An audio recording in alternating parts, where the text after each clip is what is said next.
नमस्कार दोस्तों, स्वागत है आपका हमारे क्लासेस में। आज फिर आ चुके हैं शानदार टॉपिक लेकर आपके पास। देखो, ये अपना फिजिक्स का टॉपिक है, बहुत शानदार टॉपिक है और आने वाला टॉपिक है। ठीक है, अपना जो टॉपिक है वो है कि भाई उपग्रह के बारे में आज अपन सब कुछ जानेंगे, है ना। पूरा डिटेल उपग्रह, डेफिनेशन, उसका चार्ट वगैरह और पूरा पूरा डेरिवेशन। ठीक है, अपन पूरा उपग्रह जो है इस टॉपिक, उपग्रह के पूरे टॉपिक को इस वीडियो में, इस सेशन में अपन सारा खत्म करेंगे। ठीक है, सबसे पहले अपन जानेंगे उपग्रह क्या होता है। देखो, उपग्रह की जो अपन डेफिनेशन लिखेंगे वो देखो, ग्रह के चारों ओर परिक्रमा,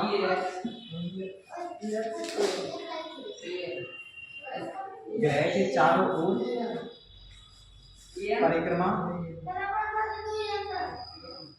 करने वाले पिंड को उपग्रह कहते हैं।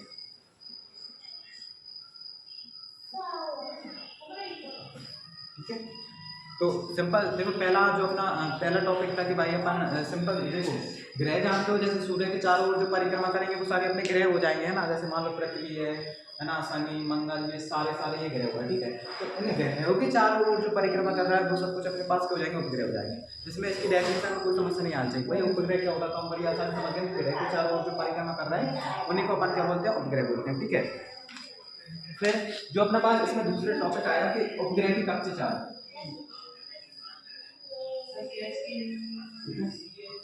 उपग्रह की कक्षीय चाल ये क्या होता है, सिंपल सा टॉपिक है। ये तो हमसे पूछ सकता है कि भाई कक्षीय चाल क्या होता है या उपग्रह की कक्षीय चाल क्या होता है, तो ये सारा तुम्हें आना चाहिए ना। तो देखो, पृथ्वी के परितः, देखो पृथ्वी के परितः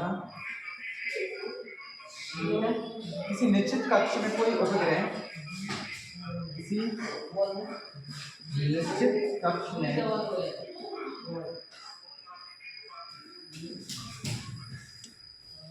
किसी निश्चित कक्ष में कोई उपग्रह जिस चाल से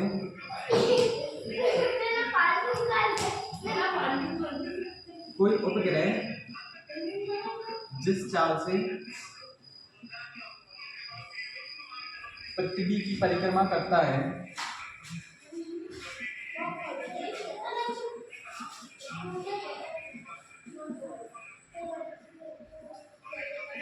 ठीक है, पृथ्वी की परिक्रमा करता है उसे कक्षीय चाल कहते हैं, उसे उसकी कक्षीय चाल कहते हैं।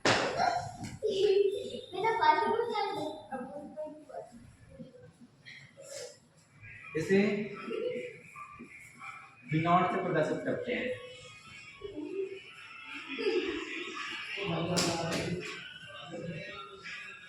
या तो इसे V0 बोल सकते हैं ना, जैसे तुम कैसे प्रदर्शित करोगे, V0 से प्रदर्शित करोगे। ठीक है, तो ये सबको समझ में आ रहा है। अपन ने दो टॉपिक लेके हैं। पहले तो ये उपग्रह क्या होता है, तो जो ग्रह के चारों ओर परिक्रमा कर रहा है उसे अपन क्या बोलेंगे, उपग्रह बोलेंगे। और जैसे मान लो अपना दूसरा टॉपिक हो जाएगा कक्षीय चाल क्या होगी, जैसे मान लो अपने पास पृथ्वी है और पृथ्वी के जो चारों ओर मान लो कोई अपने पास कोई पिंड है, वो चारों ओर क्या कर रहा है, एक निश्चित अक्ष में। ठीक है, एक निश्चित अक्ष में उपग्रह की जिस चाल से परिक्रमा करता है, तो उसी को अपन क्या बोलेंगे, उसकी परिक्रमा। ठीक है, उसकी कक्षीय चाल बोलेंगे। जिस चाल से वो परिक्रमा कर रहा है उसे अपन उसकी क्या बोलेंगे, कक्षीय चाल बोलेंगे, है ना। ठीक है, तो ये अपने हो जाएंगे उपग्रह की कक्षीय चाल, है ना। मतलब जिस कक्ष में, देखो पृथ्वी के परितः किसी निश्चित कक्ष में उपग्रह जिस चाल से पृथ्वी की परिक्रमा कर रहा है। ठीक है, मतलब जैसे मान लो कोई अपने पास पृथ्वी हुई और जो उपग्रह उसके चारों जिस चाल से वो परिक्रमा कर रहा है, ठीक है, उसे उसकी क्या बोलेंगे, अपन कक्षीय चाल बोलेंगे। ये दोनों तुम्हें आना चाहिए, बहुत ही सिंपल है, उसे हम V0 प्रदर्शित करेंगे। अब इसका डेरिवेशन करते हैं अपन सब कुछ। देखो इसका डेरिवेशन देखो, मान लिया कि अपन ने भाई पृथ्वी ये अपने पास पृथ्वी का द्रव्यमान m मान लिया, इसकी जो अपन ने त्रिज्या मान ली वो क्या मान लिया अपन ने, r मान लिया। ये दोनों तुम्हें पता होना चाहिए। और जैसे मान लो, और इससे h ऊंचाई पर, मान लिया कि पृथ्वी से h ऊंचाई पर एक पिंड है जो कि इसकी क्या कर रहा है, चारों ओर परिक्रमा कर रहा है। कौन सी? v0, यानी इसकी कक्षीय चार्ज क्या हो जाएगी, v0 से क्या कर रहा है, इसके चारों ओर परिक्रमा कर रहा है। ये समझ में आ गया तुम्हें? बहुत ही सिंपल तरीके से अपन ने क्या लिखा है, भाई एक अपने पास पृथ्वी है, उसका द्रव्यमान अपन ने m मान लिया और पृथ्वी की त्रिज्या अपन ने क्या मान लिया, r मान लिया। इससे h दूरी पर क्या मान लिया अपन ने, एक पिंड m मान लिया। ठीक है, मान लो तो एक पिंड m है जो v0 से कर रहा है उसकी चारों ओर घूम रहा है। ठीक है, तो सबसे पहले जो अपन ने लिखा है, चित्र बनाया तो लिखेंगे माना पृथ्वी का द्रव्यमान। ठीक है, माना पृथ्वी का द्रव्यमान m तथा त्रिज्या, ठीक है, r है। अपन ने दो चीजें लिखी है, माना कि भाई अपन ने पृथ्वी का द्रव्यमान m मान लिया और इसकी त्रिज्या क्या मान लिया अपन ने, r है। ठीक है, एवं माना पृथ्वी तल से h ऊंचाई पर एक पिंड है, h ऊंचाई पर एक पिंड है जिसकी, ठीक है, h ऊंचाई पर एक क्या मान लिया पिंड है जिसका द्रव्यमान अपन क्या मान लेंगे, m है। तो जिसका द्रव्यमान क्या मान लिया अपन ने, m, जो v0 जो कक्षीय चार्ज से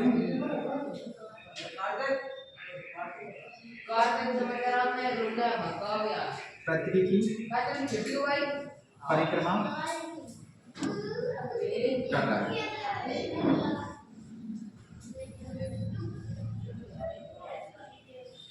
जो सब कुछ अपन को इसमें लिखना था, जैसे मान सबसे पहले अपन ने इसमें चित्र बनाया है, उसके के बाद सब कुछ अपन जैसे मान लिया भाई अपने पास जो मैंने तुम्हें चित्र में लिखा है बनाया है, वो चित्र की सारी चीजें अपन ने इसमें लिखी है। भाई एक अपन ने मान लिया कि अपने पास ये पृथ्वी है, पृथ्वी का द्रव्यमान अपन ने m मान लिया और पृथ्वी की त्रिज्या अपन ने क्या मान लिया, r मान लिया। ठीक है, और पृथ्वी के तल से h ऊंचाई पर एक अपन ने पिंड मान लिया, वो क्या मान लिया, m मान लिया, जो v0 यानी जो कक्षीय चार्ज से घूम रहा है। तो ये मैंने इसमें लिख दिया है, पृथ्वी का द्रव्यमान है, त्रिज्या r, और पृथ्वी का ऊंचाई से h पे एक पिंड है और उसका द्रव्यमान m मान लिया, जो कक्षीय चार्ज से पृथ्वी की परिक्रमा कर रहा है। ये सब कुछ जो मैंने चित्र में लिखा है वो मैंने लिख दिया, इसके आगे अपन करेंगे। देखो तो पृथ्वी तल से पृथ्वी के केंद्र से पिंड की दूरी या पिंड की ऊंचाई जो अपने पास, अपन इसको मान लेंगे कि वो स्मॉल r मान लेंगे और ये अपने पास हो जाएगी r प्लस r। मतलब जो अपने पास पिंड की कुल दूरी निकल के आई वो निकल के आएगा अपने पास r प्लस h निकल के, यानी पहले जैसे मान लो अपन केंद्र से तो पहले मैं यहां से यहां तक गया, फिर यहां से यहां तक गया, तो मतलब कि कुल दूरी r और ये h के पास आ जाएगी पिंड की कुल ऊंचाई के पास हो जाएगी r बराबर h प्लस। ये सब कुछ तुम्हें आना चाहिए, ये अपन ने सब कुछ चित्र के लाना लिख दिया। अब इसका थोड़ा डेरिवेशन देखो, इस चीज को समझो। तो इसका डेरिवेशन करेंगे अपन। तो सबसे पहले अपन तो देखो स्थायी कक्षा में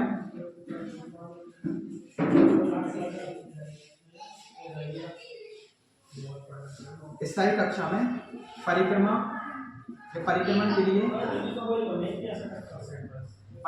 के लिए आवश्यक बल, जैसे मान लो अब जो अपने जैसे मान लो कोई पिंड है और वो पृथ्वी के चारों ओर घूम रहा है। जैसे मान लो अपने पास कोई पिंड हो गया और ये पृथ्वी, जैसे मान लो अपने पास पृथ्वी हो और ये इसके चारों ओर मान लो कोई पिंड है, ये सब ये मान लिया और ये घूम रहा है।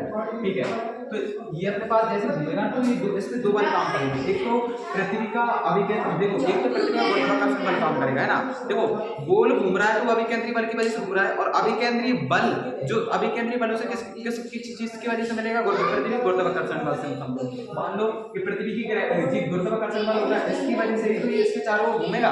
ठीक है, और ये चारों ओर घूम रहा है मतलब इसको अभिकेंद्री बल, ठीक है, कौन सा बल मिल रहा है इसे, अभिकेंद्री बल से कहां से मिल रहा है, गुरुत्वाकर्षण बल से। मतलब जो आवश्यक बल है वो अपने पास कौन से हो जाएंगे। ठीक है, आवश्यक बल एक तो अपने पास कौन सा हो जाएगा, गुरुत्व बल। ठीक है, एक तो अपने पास कौन सा बल हो जाएगा इसमें, गुरुत्व बल, और दूसरा हो जाएगा आपके पास अभिकेंद्री बल।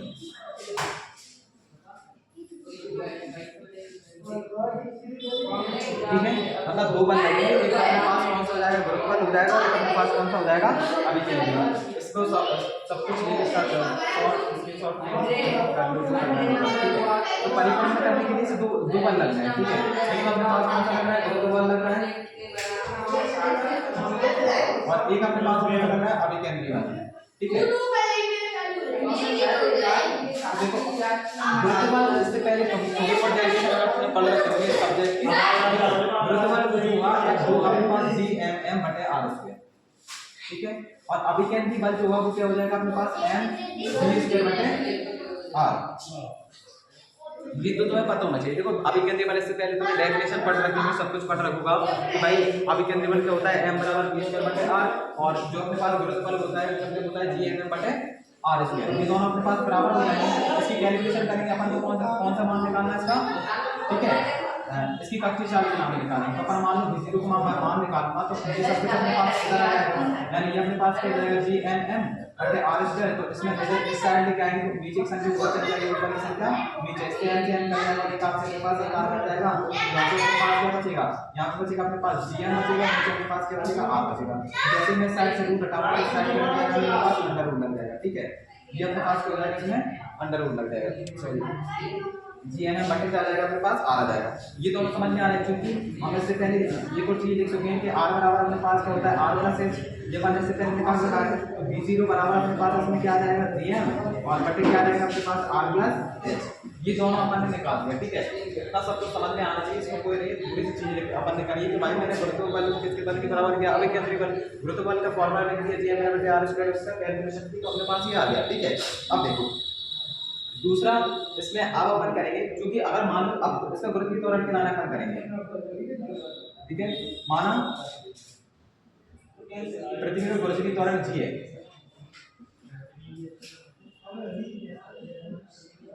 माना कि अपन पृथ्वी का गुरुत्वीय त्वरण g है, तो मैं एक चीज याद, तो अपने पास g होता है ना, उसका मान होता है Gm/r²। ये इससे छोटी डेरिवेशन पढ़ना, ये पुरानी वीडियो को देखना, उसमें तुम्हें ये मिल जाएगा। g बराबर क्या होगा, अगर मुझे यहाँ से निकाल लूँ कि Gr² निकलेगा, अपन को Gm का मान निकालना है, तो Gm का मान अपने पास क्या हो जाएगा, Gr², ठीक है। तो ये मान उठा के मैं किस में रख दूंगा, इसमें रख दूंगा, ठीक है। तो अपने पास क्या हो जाएगा, v0 हो जाएगा, और Gm की मान जहाँ पे क्या रख दूंगा, Gr², तो बटा मेरे पास क्या चल रहा है, r+s चल रहा है, ठीक है। अब इससे ले लो, इससे बाहर ले लो, कुछ लेने की जरूरत नहीं है भाई, यही अपने पास क्या हो जाएगा इसका, अब इसके व्यंजक हो जाएगा, है ना।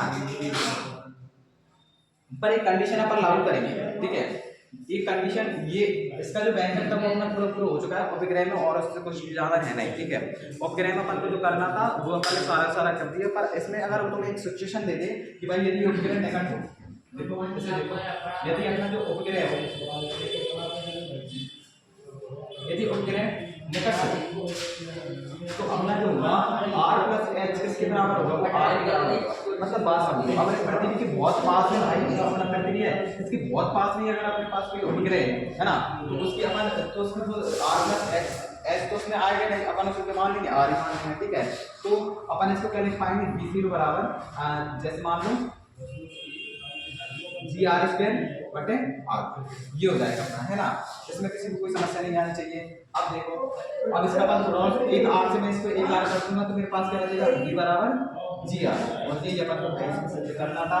अगर वो निकट होगा तो अपने पास ये आ जाएगा, और अगर वो सारा अपन सबको नए पूछता है निकट के लाने, तो अपन ये सब कुछ कर देंगे पूरा खत्म, और इसमें किसी को कोई समस्या नहीं आनी चाहिए। बहुत ही सिंपल तरीके, बहुत ही सही डेरिवेशन है, और तुम लोगों को आना चाहिए भैया उपग्रह, इससे सिंपल कुछ नहीं है ना। चलो ये सब कुछ नोट कर लो, मिलते हैं इसका अगली वीडियो पर। कल इसका अपन परिक्रमण काल पढ़ेंगे उपग्रह का, और ये तुम्हें आना चाहिए।